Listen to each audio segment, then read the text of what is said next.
Welcome to the Instagram stories for Tuesday, August 13th. I'm your host, Daniel Hill. Let's dive into the Mosseri Monday questions. I know it's Tuesday. We're just going to do the questions. The first question has to do with broadcast channels. If you're not familiar with broadcast channels, they live inside your Instagram DM box, and they are similar to what you might accomplish if you have an email list, except instead of sending an email to people's email inboxes, instead the message goes to their Instagram DM inbox. They cannot respond to the message like they would with an email, but they can react to it.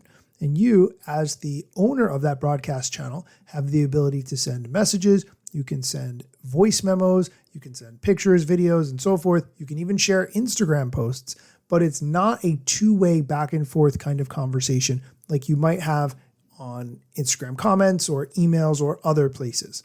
So the question Adam's answering is, should I start a broadcast channel if I can't post every day?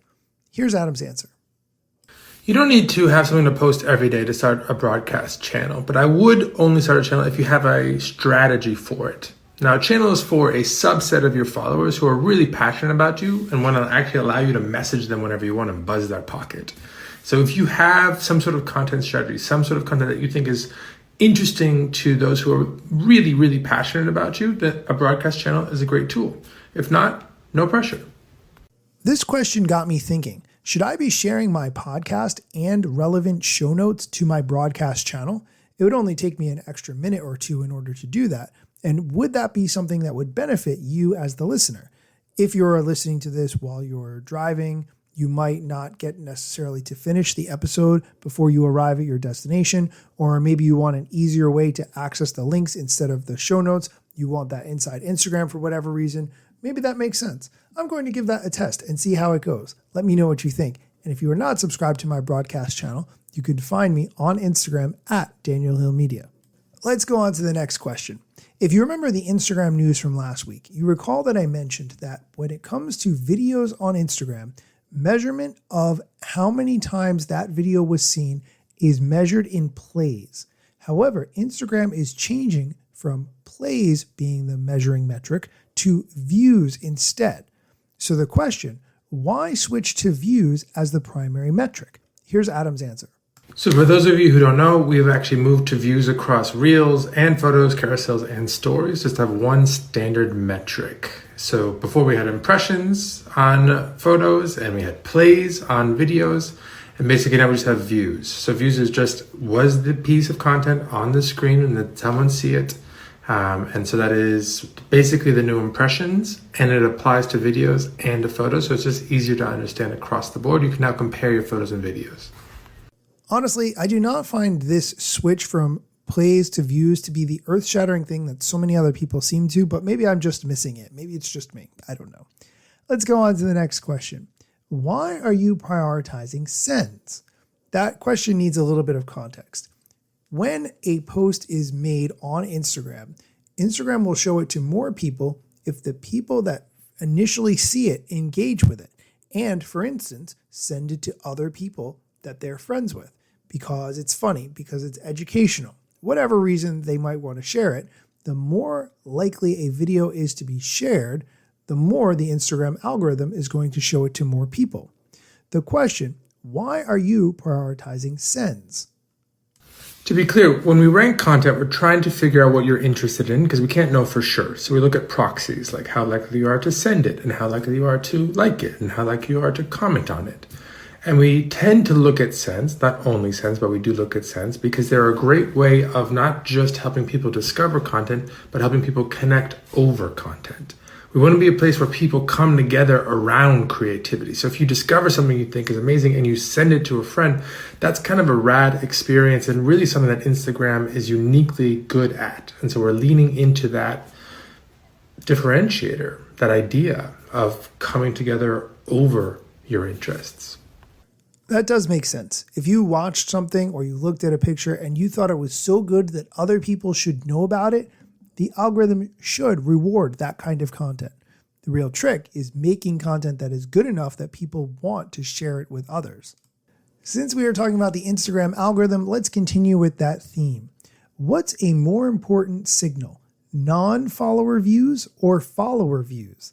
This is an excellent question because those are two separate, distinct categories. I've said this previously on the show, but if you say my reach is down, which we're all experiencing in a variety of different ways, you need to be really clear and specific. Is the reach to your followers down, or is the reach to your non-followers down? The first part, the reach to your followers is down. You can do different things to address that, like, for instance, sharing your content to stories, sharing your content to a broadcast channel, sharing your content directly in DMs to your followers. If the reach is down to non-followers, though, that's a completely different thing. That's really where the algorithm is not boosting your content for whatever reason. So here's the question. What's a more important signal? Non-follower views or follower views? They're both important, and which is more important will depend on the creator. For most people, though, they're going to reach far more, or they're going to get more reach from their connected accounts, from accounts that follow them, than from unconnected accounts that do not follow them. But for some creators, that's not the case, particularly creators that create content that tends to do well in our recommendation system. So I would take a look at your insights. You can see those two divided out and figure out which is more important for you. That was not the clearest answer. Okay, we are going to take a quick break. When we come back, we're going to talk about the expansion of Instagram carousels to have more photos and how to make a feed of just the people you follow so you can only see that content. Stick around. Oh, hey, welcome back. Let's continue with the questions. The next one, how do I change my feed back to people I follow? Good question. I'm going to let Adam give you the answer, but first I want to remind you that you can turn off suggested posts in your feed, and I definitely recommend doing that so you see more of the content that you want and less of what Instagram wants you to see. You can turn off suggested content by hitting the little X in the top right corner of a suggested feed post, and you have the opportunity to snooze all suggested feed posts for 30 days. That's the maximum you can do. Once you've done that, then you can change over to your following tab. But here's Adam's answer to the question, how do I change my feed back to people I follow? If you just want to see posts from people you follow, you can actually tap on the top left on the logo, or actually the For You header, and you can switch to following and you can see what they've posted. Generally, people worry that we don't show enough content from the accounts that they follow, but what we actually see is that people are posting less and less often to feed, and so it's important that we show recommendations to help people discover new people and to have something to see in the first place. But if you're worried you're missing something, you can always go check that out and make sure you can see everything from every account that you follow right there. The next question has to do with Instagram carousels, which can now support up to 20 photos in a carousel, also sometimes called a photo dump. I don't know why you would want 20 photos in a carousel. Maybe that's just me. Yep, we actually increased the number of pieces of media you can add to a carousel from 10 to 20. Enjoy. Okay, and the last question we're going to do today has to do with hidden gems, which are the things that Adam Mosseri talks about that you might not know about the app. I'm going to let him give his favorite hidden gem first, and then I'm going to give mine. Right now, I'm really into content notes, which allow you to drop a little note on any piece of media just for your friends to actually see. So if you hit send, you can actually add a note whenever you're looking at anything in feed. Try it out. It's a great way to start a conversation with your friends about something that you discover on the platform without it being a public conversation with everyone and actually just being something for messaging. Okay, those are pretty cool. My hidden gem that I've been using lately has more to do with threads. Let me back up.